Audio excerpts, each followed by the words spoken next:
Recyclico, making lithium-ion last forever. Recyclico's patented recycling process achieves up to 100% recovery of battery metals from lithium-ion batteries for electric vehicles, including cobalt, lithium, nickel, manganese, and aluminum.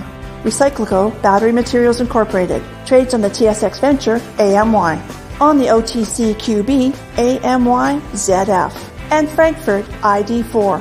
For more information, visit recyclicode.com or phone us at 778-574-4444. Recyclico, making lithium-ion last forever. You're listening to HowStreet.com radio, available online at TalkDigitalNetwork.com. Welcome to HowStreet.com radio, the online source for market opinions. Here is Jim Goddard. My guest is Tim Cyclesman Wood, editor of Cycles News and Views on Cyclesman.com. He's speaking to us from beautiful Gulf Shores, Alabama. Welcome back to the show.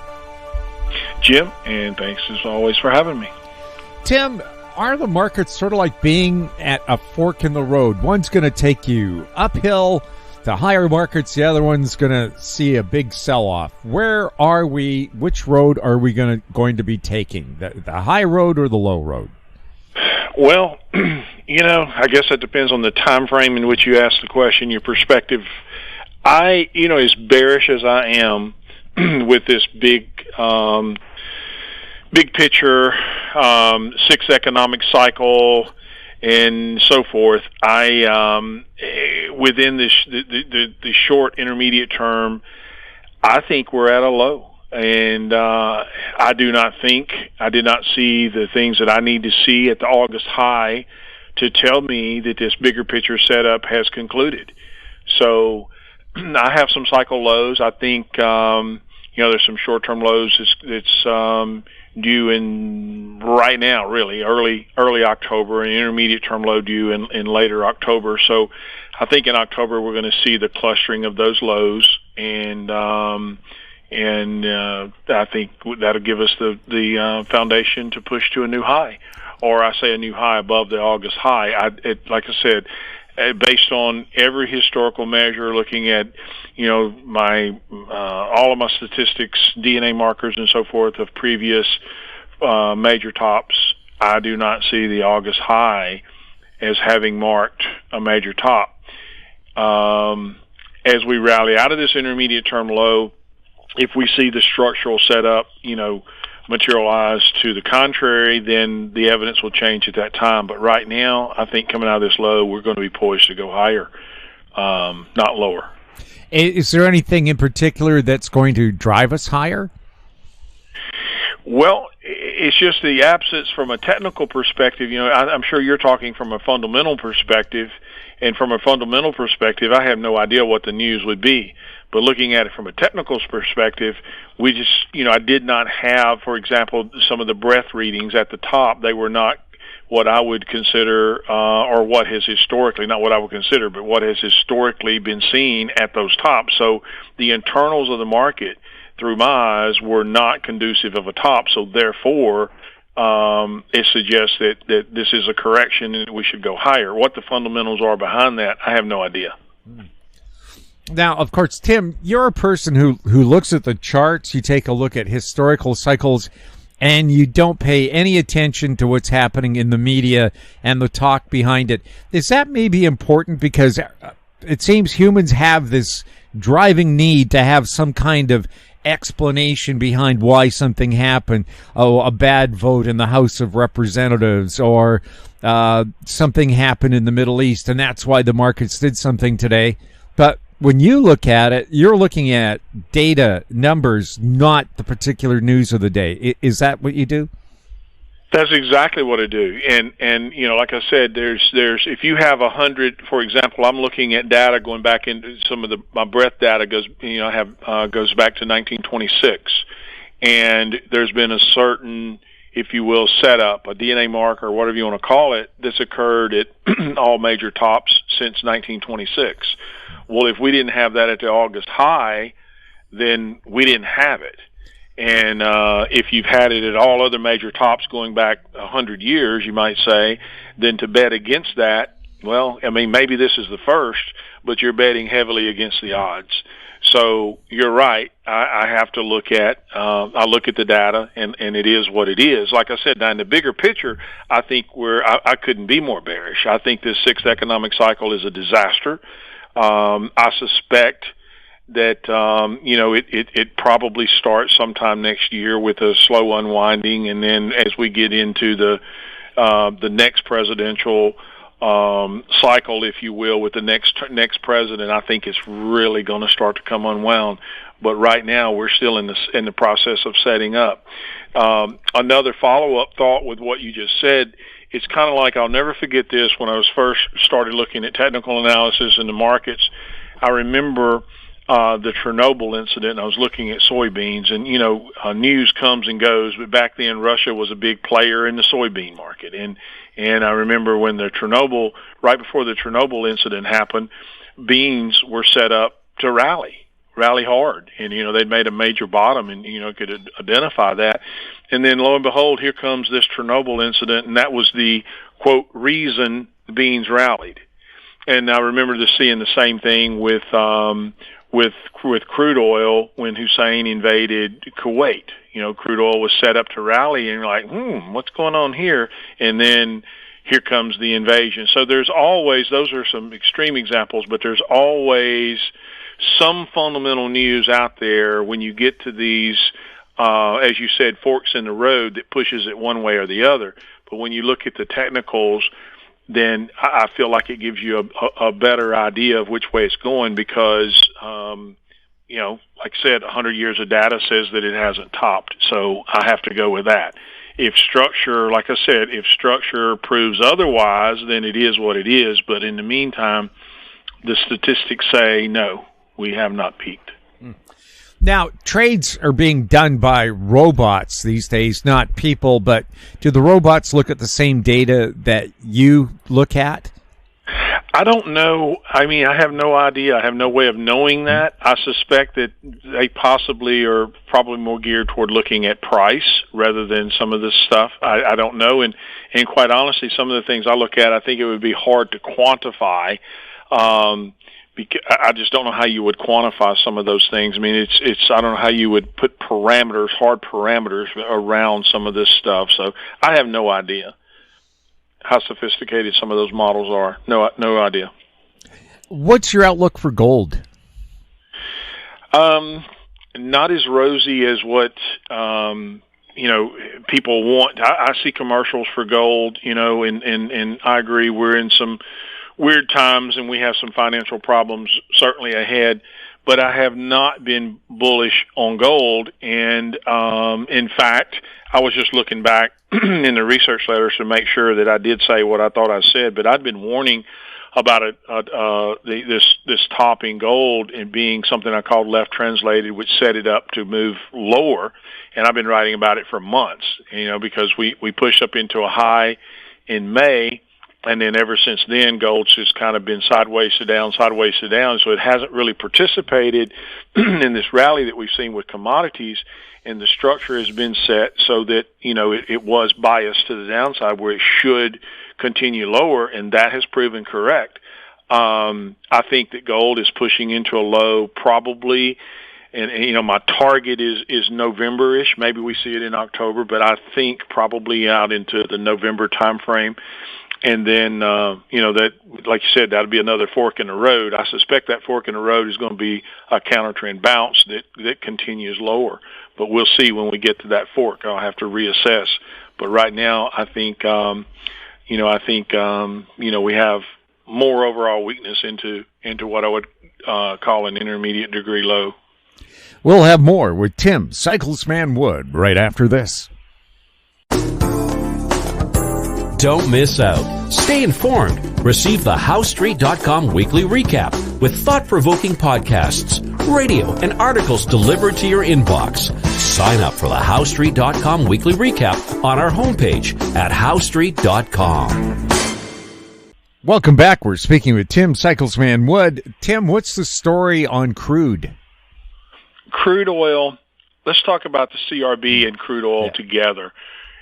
In the commodity complex, there is a cycle of approximately 3 years in duration.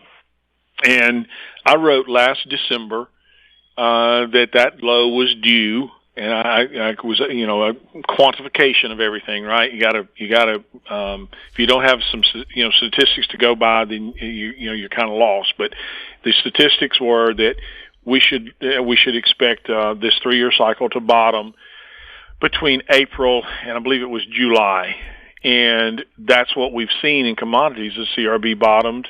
And I believe it was, I'm not looking at the chart, I can't remember, Jim, but I believe it was in May.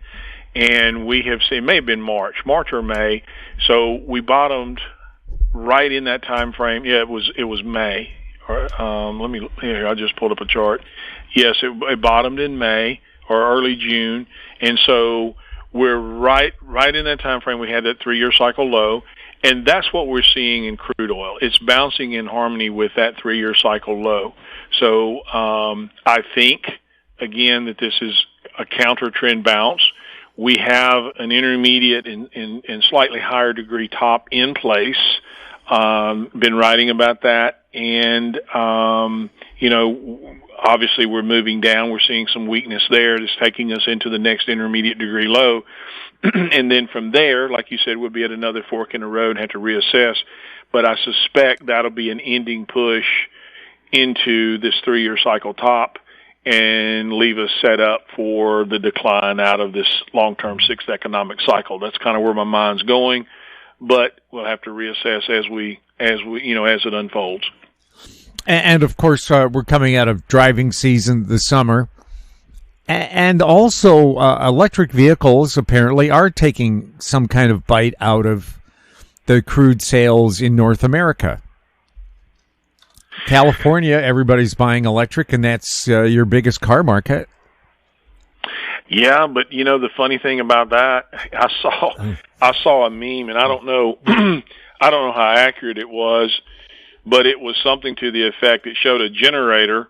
Literally, I mean, and I Googled this and saw images. So these generators that you see, some of them, this was a portable, and it literally had a diesel engine or a natural gas, maybe a natural gas engine, to generate the electricity for this this charger. So, I don't know if I buy into that. I'm the wrong one to talk to about this green energy thing because I don't think there is such thing as green energy. Ultimately, it's generated unless it's solar. I get it, or wind, but that's limited. You're not going. You'd be hard pressed to charge your vehicle on solar power. But ultimately, it's generated from fossil fuel still. So. Well, it's like China building hundreds of coal. I'm not in the club. I'm not in the club on the green energy thing. No. Well, you're just moving the pollution from the city to the power plant. Yeah. I mean, China's building 200, 400 coal-fired power plants. You never know with China; they might announce one thing and be doing something completely different. But and Germany's firing up coal-fired plants as well. I saw something. I don't know how accurate it was. As a matter of fact, I think I'm gonna go find out. I think I'll just do the research. Maybe we can follow up on that next time. But I saw something. My wife showed it to me. It was another thing. It said it was a bill for batteries, and I think it was a Chevy Volt, and I can't remember. I mean, it was expensive. I want to say it was like $13,000 or something. Yeah. I don't know if that was accurate. That every 10 years. Yeah. That may be false. I don't know, but I know people at the Chevrolet dealership locally. I'm going to go find out. So anyway, you typically that's. I don't see this green energy thing. I'm not a believer in it. Well, somebody was suggesting to me that in fact there are battery rental places where after you buy your electric car, you rent the battery so you can swap it out at any time, and basically the money you save on gasoline, you should be saving that because you're going to have to buy a new battery in 10 years. And like you said, $13,000. So put away about $1,200 a year. Yeah, plus you're paying for the electricity to charge them along the way. Yeah. So it's just, which isn't that much. Exactly. And you're still having to generate the electricity to charge the vehicle. Like I said, it doesn't make sense to me at all. Well, again, in some governments, the Canadian government says we won't allow the sale of gasoline-powered vehicles after a certain year. And I went, but we don't have the charging stations for all these electric vehicles. Even now, people are getting into fistfights over who gets to charge their car because it takes a while. Well, maybe they should have bought a gasoline engine or diesel where you could just pull up to the pump and fill up. And then one of the ironies, one of our regular guests was saying a person who explores for minerals in Nevada has a Tesla, but he tows a portable generator behind it. Which why don't you just buy a hybrid if you're going to do that? But, oh, look, I have a pure electric car. Nevada would be a place you'd think sunshine would be viable. But again, it's storage. That's our biggest problem, isn't it? If you have all this energy that only happens now and then, where do you put it? Exactly. Do we have any particular action in lithium that you're looking at? No. I'm not following that at all. What's going on with copper? Well, pretty much the same as with all of the precious metals. They're I haven't looked at copper. I mean, I watch it, but I don't do any kind of analysis on copper to speak of. But it's pretty much the same, following in the same footsteps as gold and silver, and it has not participated very well in this rally out of the 3-year cycle low. And there may even be something of a higher degree going on here with these precious metals and copper. So, like you said, we're moving into an intermediate term low, and that's going to put us at another one of those cyclical crossroads. But overall, it's the same thing as with gold and silver and even the CRB index as a whole. It's been a counter trend bounce out of some higher degree lows, but in the case of the precious metals, they've been weaker. The bounce has been obviously weaker than gold, so that's I think, weaker than with crude oil. So that's been a sign that this is counter trend because it's not participating. Is what I'm saying. It's like a non-confirmation, if you will, with the metals coming out of that 3-year cycle low. If that makes sense. Do your cycles take a look at interest rates? They actually do. Bonds, the long bond is broken. There's trouble with bonds. This looking at the short-term rates, I still think, we've seen unprecedented rate hikes, and I've gotten into that with the letter, and I can prove it. Forensically, you can look at it. This was a rate hiking cycle never should have begun. It was pushed and pushed and pushed. It was created using reverse repos to drive rates higher. It was jawboned. Every effort possible to drive rates higher, and it was successful. And then we've seen unprecedented rates based on other measures, looking at the tops of rate hiking cycles. Now, that said, I do think we're in the ballpark.